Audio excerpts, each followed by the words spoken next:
কি মাছ? চিংড়ি মাছ।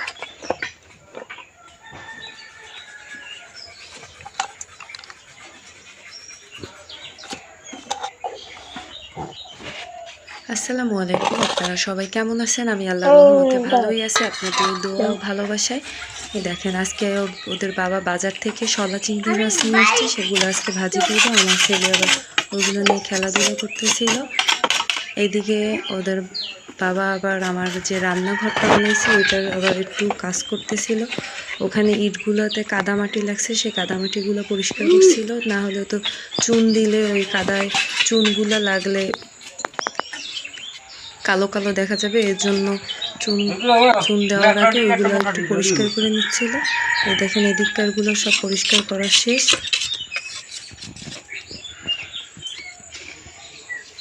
ভালোভাবে পরিষ্কার যদি না করেন তাহলে তো চুনগুলো কালো কালো দেখা যাবে, এর জন্য ভালোভাবে পরিষ্কার করে নিচ্ছিল কাঁচি দিয়ে।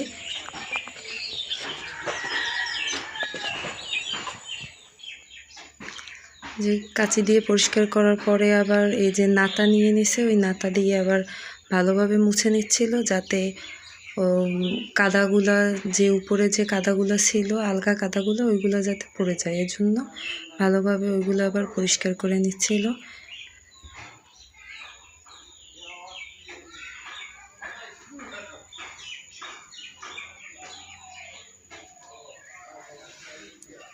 এদিকে আবার ওদের বাবা আবার এই যে হলুদ রং নিয়ে আসছে আর লাল রং নিয়ে আসছে। এই হলুদ রংটা আগে দিল। এই রান্নাঘরের পিছনে ওদের বাবাই বেশি কষ্ট করছে, কারণ সেই দেখা যায় চুল লাগানো, রং করা, করা সব কিছুই সে করতেছিল। আর এই দেখেন এদিকে আমি আবার রান্না করতে চলে আসলাম চিংড়ি মাছটা আগে ভালোভাবে ভাজি করে নেব, তারপরে এটারে ভুনা করব। আর সাথে আছে কলর ডাল আর খেসারির ডাল। আপনারা কে কে চিংড়ি মাছ খেতে ভালোবাসেন কমেন্টে আমাকে জানাবেন। এই যে মশলাটা আমার সেই পানিতে গোলানো সেই মশলাটা আমি দিয়ে দিলাম।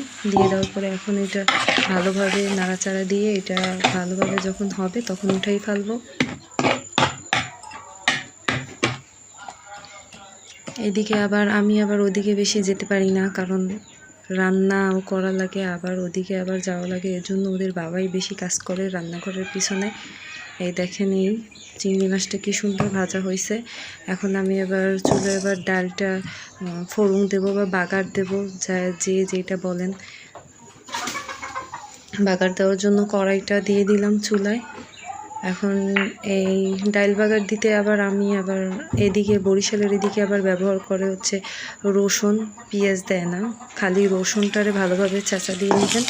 চেঁচা দিয়ে একটু রসুনটা একটু বেশি দিবেন, চেঁচা দিয়ে তারপরে তেলের মধ্যে দিয়ে রসুনটা যখন বাদামি হয়ে আসবে তখন ডালটা দিয়ে দেবেন। আমি আবার ব্লেন্ডারে ডালটা ফিসাই নিয়েছিলাম, নিজেদের গাছের বোম্বাই মরিচ,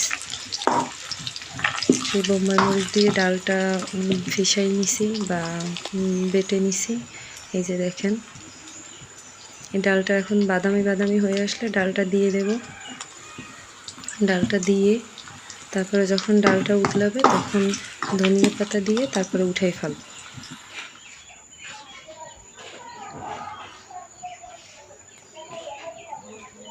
এখন ডালটা উঠাই নেব। দেখেন এদিকে আবার চলে আসলাম আমি। এদিকে দেখতেছি ওদের বাবা এক খোপে হলুদ রং দিছে আর এক খোপে লাল রং দিবে, তারপরে আমাকে বলতেছে যে এইভাবে দিলে কি কেমন লাগবে। বলছি ভালোই লাগবে।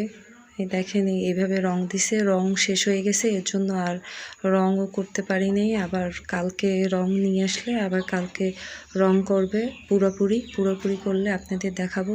আর দেখেন কেমন হয়েছে আমার রান্নাঘরটা রং করা, আপনারা আমাকে কমেন্ট বক্সে জানাবেন। এদিকে আবার চুলাটা শুকায় নাই, এর জন্য আবার চুলায় আগুন দেওয়ার জন্য সুপারির খোল নিয়ে আসছে, এই খোল জ্বালাই দেব।